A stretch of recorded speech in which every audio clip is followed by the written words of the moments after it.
تلنگانہ میں 2 سال بعد ڈینگو کے معاملات میں سب سے زیادہ اضافہ درج کیا گیا ہے۔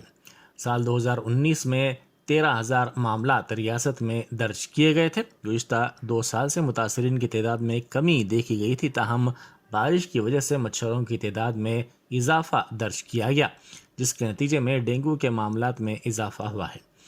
GHMC حدود میں ڈینگو کے معاملات سب سے زیادہ درج کیے گئے ہیں۔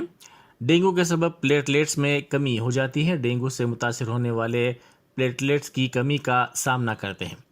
فیور ہاسپٹل کے سپرنٹینڈنٹ ڈاکٹر شنکر نے کہا کہ پلیٹلیٹس کی تعداد پر نظر رکھنی چاہیے۔ موسمی تبدیلی کے اثرات اور صاف صفائی کے ناقص انتظامات کے سبب ان دنوں ڈینگو کے معاملات نہ صرف ریاست تلنگانہ بلکہ دارالحکومت حیدرآباد میں بھی عروج پر ہیں، جس کے نتیجے میں کئی مریض علاج کے لیے سرکاری اور خانگی دواخانوں سے رجوع ہو رہے ہیں۔ خاص طور پر سرکاری دواخانوں سے رجوع ہونے والوں میں غریب افراد کی کثیر تعداد شامل ہے۔